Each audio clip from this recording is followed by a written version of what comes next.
नमस्कार फ्रेंड्स, उम्मीद करती हूँ आप सभी लोगों की स्टडी बहुत ही जोर शोर से और शानदार से चल रही होगी। इस वीडियो में सीखेंगे राष्ट्रीय स्वतंत्रता संग्राम के बारे में, जिसमें बिहार में महिलाओं ने किस प्रकार से अपना योगदान दिया था और किस प्रकार से महिलाओं ने बढ़ चढ़ करके देश की आज़ादी में अपना पूर्णतया सर्वस्व न्यौछावर करते हुए अपना संपूर्ण योगदान दी थी। ठीक है, अगर आप लोगों को नहीं पता है तो मैं बता दूं कि यह बीपीएससी GS1 पेपर के लिए बहुत ही इम्पोर्टेंट है और एजुटेरिया का 17वीं मेंस फाउंडेशन बैच का PDF है, जिसको हम लोग कंप्लीट कर रहे हैं। ठीक है, तो चलिए बिना देर के स्टार्ट करते हैं। भारतीय महिलाओं ने सामाजिक रूढ़ियों एवं बेड़ियों को दरकिनार करते हुए भारतीय स्वतंत्रता संघर्ष में बढ़ चढ़कर हिस्सा लिया था। गांधीवादी चरण से पहले 1857 के विद्रोह में झांसी की रानी लक्ष्मीबाई एवं बेगम हजरत महल ने अंग्रेजी शासन का विरोध किया था तथा महिलाओं की सीमित भागीदारी बंग भंग के दौरान भी बने रही। गांधीवादी आंदोलनों में भी महिलाओं की भूमिका काफी व्यापक एवं विस्तृत रूप से सामने आई थी, जिसका मूल आधार था गांधी जी की सत्य एवं अहिंसा पे आधारित सत्याग्रह की रणनीति। तो ये रहा हमारा इस क्वेश्चन का भूमिका। ठीक है, क्वेश्चन यहाँ पे है कि भारतीय राष्ट्रीय स्वतंत्रता संग्राम में बिहार की महिलाओं का योगदान। तो सबसे पहले हम लोग भूमिका में क्या लिखेंगे, यहाँ पे क्या लिखा हुआ है कि किस प्रकार से महिलाएं, चूंकि चार दीवारी के अंदर रहती थी उस टाइम, अभी भी बहुत सारी महिलाएं रहती हैं, तो किस प्रकार से महिलाओं ने रूढ़ियों एवं बेड़ियों को तोड़ के स्वतंत्रता संघर्ष में बढ़ चढ़ के हिस्सा लिया, इसको लिखेंगे। क्योंकि जब तक महिलाएं घर से बाहर नहीं निकलेंगी, चार दीवारी से बाहर नहीं निकलेंगी, तब तक वह पुरुषों से कंधा मिला करके स्वतंत्रता संग्राम में इतना अपना सर्वस्व योगदान नहीं दे पाती। तो ये हो गया कि इन्होंने इसको दरकिनार करते हुए भी हिस्सा ले लिया था। इसके बाद जब गांधीवादी चरण स्टार्ट हुआ था 1857 के पहले, गांधीवादी चरण तो 1915 में जब आया उसके बाद स्टार्ट हुआ, उसके पहले 1857 के विद्रोह में झांसी की रानी लक्ष्मीबाई, इसके अलावा लखनऊ में बेगम हजरत महल ने भी अंग्रेजी शासन का विरोध किया था। महिला होने के बावजूद इन लोगों ने विरोध किया था और महिलाओं की सीमित भागीदारी बंग भंग के दौरान भी देखने को मिली थी। जब बंगाल का विभाजन हुआ था उस टाइम भी महिलाओं ने बढ़ चढ़ करके हिस्सा लिया था। तो इस प्रकार से हम महिलाओं का किस प्रकार से योगदान रहा है बिहार के परिप्रेक्ष्य में, तो उसको क्रमवार यहाँ पे एक शॉर्ट में लिख देंगे। भूमिका यही होती है ना कि पूरे टॉपिक में, देखिए भूमिका क्या होती है ना कि पूरा क्वेश्चन में किस बारे में हम बात करने वाले हैं उसका एक संक्षिप्त स्वरूप होती है। ठीक है, तो यहाँ पे महिलाओं के बारे में बात होगी। तो महिलाओं ने किस प्रकार से इस आंदोलन में भाग लिया, जिनमें है कि 1857 में झांसी की रानी बेगम हजरत महल, इसके अलावा महिलाएं चार दीवारी से बाहर आई, कहीं ना कहीं एक क्रम था ना, उसके बाद बंग भंग आंदोलन हुआ, उसमें भी सहभागिता दिखाई। फिर गांधीवादी चरण आया 1915 में दक्षिण अफ्रीका से गांधी जी के लौटने के बाद, तो उसमें भी महिलाओं की भूमिका बहुत ही व्यापक पैमाने पर देखने को मिलती है। जैसे कि एनी बेसेंट भी थी, इसके अलावा उषा मेहता जो भारत छोड़ो आंदोलन के समय रेडियो का संचार कर रही थी। ऐसे सरोजिनी नायडू से बहुत सारी महिलाएं थी जिनका योगदान हमें देखने को मिलता है। तो जिसका मूल आधार गांधी जी के सत्य और अहिंसा पर आधारित है और ये महिलाएं भी कहीं न कहीं गांधी जी के सत्य अहिंसा के राह पे चल पड़ी थी। सबने अवज्ञा आंदोलन में भी गांधी जी के साथ महिलाएं रहती थी।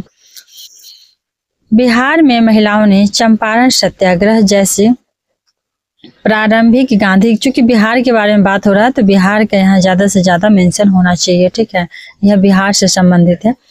तो चंपारण सत्याग्रह हुआ था, उसमें जो कि गांधी जी का पहला सत्याग्रह प्रयोग था भारत में, तो इसमें भी स्वतंत्रता संग्राम में लेना महिलाओं ने पार्टिसिपेट करना इसमें भी शुरू कर दी थी। अब पॉइंट वाइज इसको बात करें नाम के साथ इन लोगों की, तो राजवंशी देवी हैं जो कि राजेंद्र प्रसाद, हमारे प्रथम राष्ट्रपति प्रेसिडेंट की पत्नी थी राजवंशी देवी।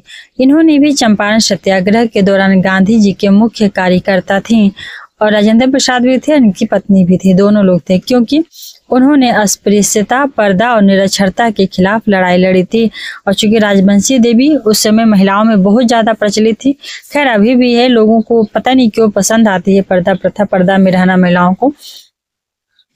तो ये पर्दा और निरक्षरता अभी भी पुरुषों के मुकाबले महिलाओं का कम है। इसके अलावा अस्पृश्यता, छुआछूत, इन सभी के खिलाफ वो लड़ाई लड़ी थी राजवंशी देवी। ठीक है। सेकेंड नाम है प्रभावती जी का, जिन्होंने गांधीवादी मॉडल पर चरखा निर्माण में परित्यक्त महिलाओं को शामिल करने के लिए पटना में महिला चरखा समिति की स्थापना की। अर्थात कहने का अर्थ यह है कि प्रभावती जी ने गांधीवादी मॉडल, जिसमें लोगों को संरचनात्मक सुधार के जरिए चरखा दिया जाता था या फिर चरखे के द्वारा सूत काट करके एक तरह से उनके खुद के कपड़े या फिर दूसरों के लिए रोजगार के तौर पे इसको देखा जाता था, और विदेशी कपड़ों का बहिष्कार करने का आह्वान किए थे गांधी जी ने। तो जो परित्यक्त महिला थी, अर्थात परित्यक्त इन द सेंस की जो तलाकशुदा थी या जिनको पुरुष छोड़ दिए होते थे, तो उन महिलाओं को भी इन्होंने शामिल किया और उनकी रोजी रोटी के लिए महिला चरखा समिति की स्थापना की थी प्रभावती जी। जब भारत छोड़ो आंदोलन शुरू हुआ तो उन्हें गिरफ्तार कर लिया गया और भागलपुर जेल में भेज दिया गया था प्रभावती जी को। पिछले कुछ साल उनके लिए विशेष रूप से कष्टदायक थे, क्योंकि उन्हें उन्नत बीमारी से ग्रस्त माना जाता था और फाइनली जाकर के उनका 15 अप्रैल 1973 को मृत्यु हो गई। चूंकि देश आजाद हो चुका था, तो इन्होंने 15 अप्रैल 1973 को बीमारी की वजह से इनकी मृत्यु भी हो गई। नेक्स्ट नाम है कि 1919 में गांधी जी से मिलने के बाद विद्वांसिनी देवी, देखिए ये महिलाओं के नाम बहुत इम्पोर्टेंट है। राजेंद्र प्रसाद की पत्नी राजवंशी देवी, प्रभावती जी, और उसके अलावा 1919 में विद्यावंशिनी देवी ने खुद को सामाजिक कार्यों के लिए समर्पित कर दिया। वह कांग्रेस से भी एक बेहद मजबूत सदस्य बन गई थी विद्वांशिनी देवी। नाम ही विद्वांशिनी, तो वो विध्वंस तो मचाएंगी ही। उनका सकारात्मक ऊर्जा ने कहीं न कहीं बहुत सारे लोगों को प्रभावित किया था। विद्वांशिनी देवी के बारे में बात किया जाए तो यह अन्य महिलाओं के साथ 1930 में नमक सत्याग्रह के दौरान भी गिरफ्तार हो गई थी। ठीक है। जिस प्रकार से प्रभावती जी को भागलपुर जेल में भेजा गया था भारत छोड़ो के समय 1942 ईस्वी में, ठीक है, 1942 में इनको भेजा गया, उसी प्रकार से विद्वांशिनी देवी को उनसे पहले ही 1930 में ही जेल भेज दिया गया और 1932 में उन्हें मुजफ्फरपुर जेल से 2 साल के बाद रिहा कर दिया गया और सरकार ने कन्या स्वयं सेविका दल को अवैध घोषित कर दिया। ठीक है, इनको रिहा कर दिया गया और उनका जो दल था कन्या स्वयं सेविका दल, इसको अवैध घोषित कर दिया गया। नेक्स्ट पॉइंट है कि 12 मार्च 1930 को जगत नारायण लाल से श्रीमती प्यारी देवी का विवाह हुआ। 1930 में जगत नारायण लाल से श्रीमती प्यारी देवी का शादी हुआ था और 30 मार्च को, सोचिए कितना कम टाइम था, 30 मार्च को उन्होंने नमक सत्याग्रह में भाग ली थी। 12 मार्च को शादी होती है इनकी और ये 30 मार्च को सत्याग्रह में भाग लेती हैं प्यारी देवी। उन्हें 1 वर्ष के लिए जेल भी जाना पड़ता है। शादी के तुरंत बाद इन्हें 1 वर्ष के लिए जेल जाना पड़ता है। ठीक, वे इस हद तक प्रसिद्ध थीं कि उन्होंने किसान नेता सहजानंद सरस्वती को हरा करके अखिल भारतीय कांग्रेस कमेटी की सदस्य बन गई। सोचिए, प्यारी देवी का इस कदर से कद ऊंचा हुआ कि वो किसान नेता सहजानंद सरस्वती, जो कि मेन किसान नेता थे, करता धरता थे, किसान संगठन के यह अध्यक्ष रह चुके थे। इन्हीं की बदौलत किसान सभा का गठन हुआ था और इनको हरा करके प्यारी देवी कांग्रेस कमेटी की सदस्य बन गई थी, अखिल भारतीय कांग्रेस कमेटी के। ठीक, और 1939 तक यह जेल में रही थी। 1939 तक यह जेल में ही रही। अपने राजनीतिक भाषण के लिए उन्हें एक से अधिक बार गिरफ्तार किया गया और चूंकि ऐसा नहीं था कि वो जेल जाते और छूट करके बाहर आते थे तो राजनीतिक मैटर पे बोलने से वो कतराती थी, ऐसा नहीं था। वो फिर भी बोलती थी, बार बार जेल जाते थे, फिर आती थी, फिर लोगों के अंदर राष्ट्रीयता की भावना को जागृत करने के लिए दिन प्रतिदिन प्रयास करते रहती थी। प्यारी देवी, ठीक। नेक्स्ट नाम है तारा रानी। देखिए कितने सारे नाम आ रहे निकल के। प्रभावती आई, बंस उनकी पत्नी राजेंद्र प्रसाद की पत्नी आई, इसके अलावा प्यारी देवी आई, प्रभावती जी आई, अब आ रही हैं तारा रानी। तो तारा रानी, इनका जन्म बिहार के सारण में एक साधारण परिवार में हुआ था और उनकी शादी फूलेंदु बाबू से हुई थी। नाम दोनों लोगों का कितना खतरनाक है ना। तारा रानी, इनकी शादी फूलेंदु बाबू। वह अपने कस्बे और उसके आसपास की महिलाओं को संगठित करती थीं और अपने पति के साथ तीर्थ यात्रा पर जाती थीं। वे 1942 में, तारा रानी जो हैं वो 1942 में गांधी जी के भारत छोड़ो आंदोलन में भी शामिल हुई, विद्रोहियों को नियंत्रित किया और सिवान पुलिस स्टेशन की छत पर भारतीय ध्वज फहराने की योजना बनाई। तो तारा देवी जी 1942 के भारत छोड़ो आंदोलन में शामिल हुई और सिवान में जो पुलिस चौकी थी, पुलिस स्टेशन था, वहां पे छत पे चढ़ गई और जा करके ध्वज फहरा दी। बहुत ही साहसिक कार्य की थी। इन्हें गोली भी मारा जा सकता था परंतु फिर भी इन्होंने बहुत हिम्मत दिखाई। 26 दिसंबर 1926 को बिहार में जन्मी तारकेश्वरी सिन्हा। इन्होंने भी अभी तारा रानी का काम खत्म, ये बस वो की थी, मतलब कि सिवान पुलिस के स्टेशन पर जाके भारतीय ध्वज फहराई थी और महिलाओं को संगठित करने का कार्य की थी। नेक्स्ट नाम है तारकेश्वरी सिन्हा। ये देश में चल रहे स्वतंत्रता संग्राम से अलग नहीं थी बल्कि पटना के बांकीपुर कॉलेज की छात्रा थी तारकेश्वरी सिन्हा और ये 16 साल, मात्र 16 साल की छोटी उम्र में ही 1942 की भारत छोड़ो आंदोलन में शामिल हो गईं। इसके अलावा 1945 में लाल किले में भारतीय राष्ट्रीय सेना की सैनिकों के अभियान ने उन्हें बहुत आकर्षित किया और वे राजनीति की ओर झुक गईं। कहने का अर्थ यह है कि 1945 में लाल किला में भारतीय राष्ट्रीय सेना के सैनिकों के अभियान ने उन्हें बहुत ज्यादा आकर्षित किया था और वह राजनीति में धीरे धीरे इनका झुकाव हो गया था तारकेश्वरी सिन्हा जी का।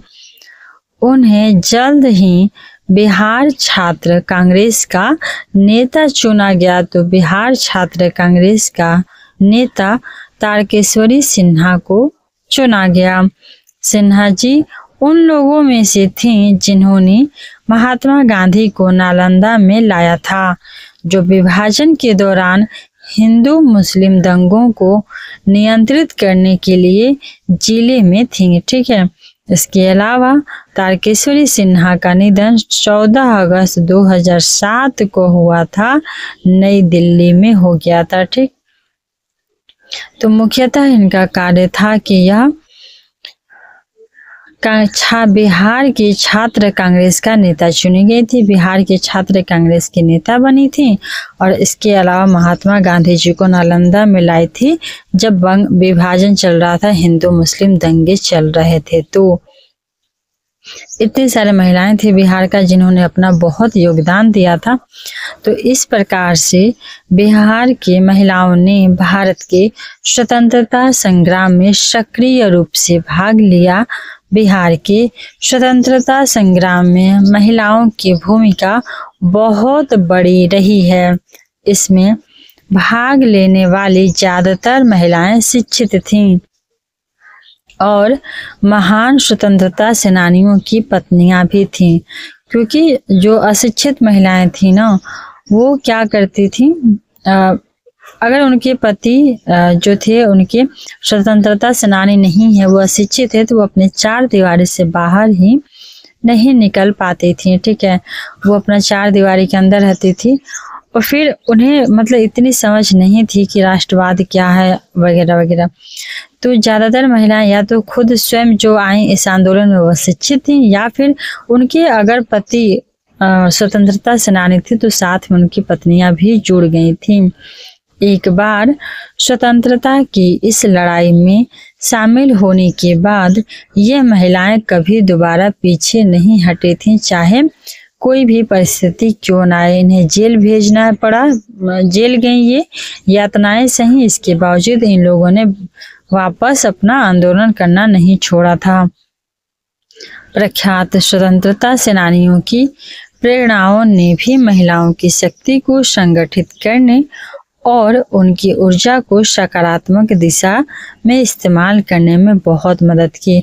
और कहीं न कहीं महिलाओं के इतने बलिदान की वजह से जो पुरुष स्वतंत्रता सेनानी थे, उनका भी मनोबल बढ़ा कि जब महिलाएं इतनी शक्ति को प्रदर्शित कर सकती हैं, इतनी संगठित हो सकती हैं, तो इन लोगों का भी हौसला और अफजाई हुआ था। गांधी जी उस युग के सबसे प्रभावशाली नेताओं में से एक थे। उनकी सत्याग्रह से लेकर के दांडी मार्च तक हर कदम प्रेरक और प्रभावशाली रहा और लोगों ने उनका जमकर समर्थन किया था, चाहे वो स्वतंत्रता सेनानी हो, महिलाएं हैं, या फिर समाज के अन्य वर्ग। तो यह टॉपिक इस वीडियो में यहीं पे होता है समाप्त। नेक्स्ट वीडियो में मिलेंगे हम लोग संविधान निर्माण में बिहार की भूमिका टॉपिक के साथ। Thanks for watching.